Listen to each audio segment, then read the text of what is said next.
বছরটা তো নতুন, কিন্তু বছর বদলানোর সাথে সাথে তো আর আমাদের জীবনের কোনো কিছুই বদলে যায়নি, সবটাই একরকম আছে। একটা বছরের শুরুতে আর একটা বছরের শেষে গিয়ে না আমরা কিন্তু আমাদের জীবনে অনেক কিছু বদলে যেতে দেখি, কি ঠিক তাই না?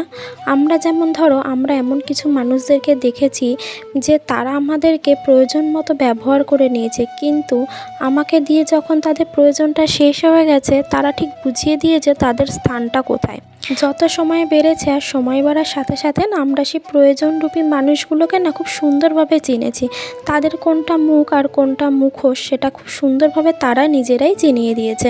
তোমাকে যখন তাদের প্রয়োজনে লাগবে তখন তারা তোমার সামনে এসে এমন ব্যবহার করবে, কতই না মনে হবে যে তারা তোমার কত আপন, তারা তোমাকে কত ভালোবাসে।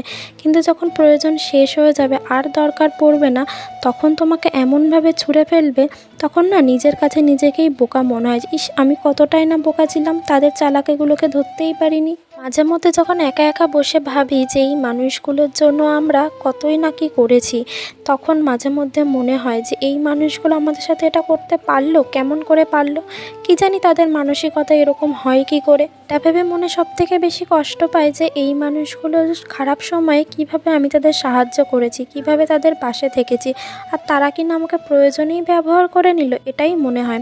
আবার এটাও মনে হয় যে তাদেরকে তো আমি একসময় সত্যিই মন থেকে খুব ভালোবেসেছিলাম, কিন্তু এই মানুষগুলো যে এইভাবে বদলে যেতে পারে সময়ের সাথে সেটা কখনোই ভাবতে পারিনি। যেদিন থেকে প্রয়োজনে প্রিয়জন হওয়া মানুষগুলোর সঙ্গ ত্যাগ করেছি সেদিন থেকে ভেবে নিয়েছি তাদের সংস্পর্শে যেন আমাকে কখনোই আসতে না হয়। আজকের ভিডিওটাই আমি তোমাদের সাথে যে যে কথাগুলো শেয়ার করেছি না, সেগুলো জানো তো একদম আমার মানুষ চেনা অভিজ্ঞতা থেকেই কিন্তু তোমাদের সাথে শেয়ার করেছি, আর বাস্তবে সেটা আমার সাথে ঘটেছে।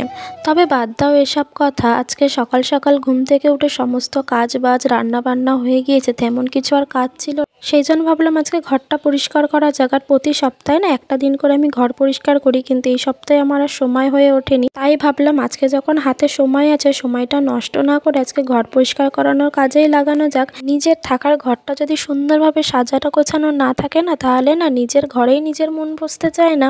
এদিকে তো আমার ধোয়া কাচা সমস্ত জামা কাপড় যেগুলো বাইরে ছিল সেইগুলো তো সব আলমারিতে তুলে দিয়েছি। তারপর এদিকে হচ্ছে বিছানা চাদরটাও আজকে পাল্টে নিয়েছি। আর এখন এই গরমকালে তো একটা চাদর 3 দিনের বেশি বিছানাতে রাখাই যায় না।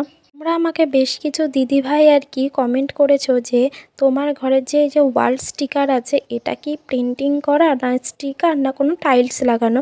তো প্রথমে বলি এটা হচ্ছে ওয়াল স্টিকার, এটা কোনো টাইলস নয় বা কোনো প্রিন্টিং নয়। সবার মেসেজের রিপ্লাইটা তো সবসময় দেওয়া সম্ভব হয়ে ওঠে না, তবুও চেষ্টা করি সবার মেসেজের রিপ্লাই দেওয়ার।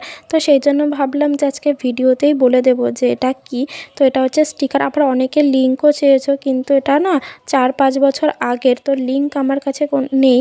তবে এটা তোমরা ফ্লিপকার্ট বা মিশো এগুলোতে কিন্তু পেয়ে যাবে।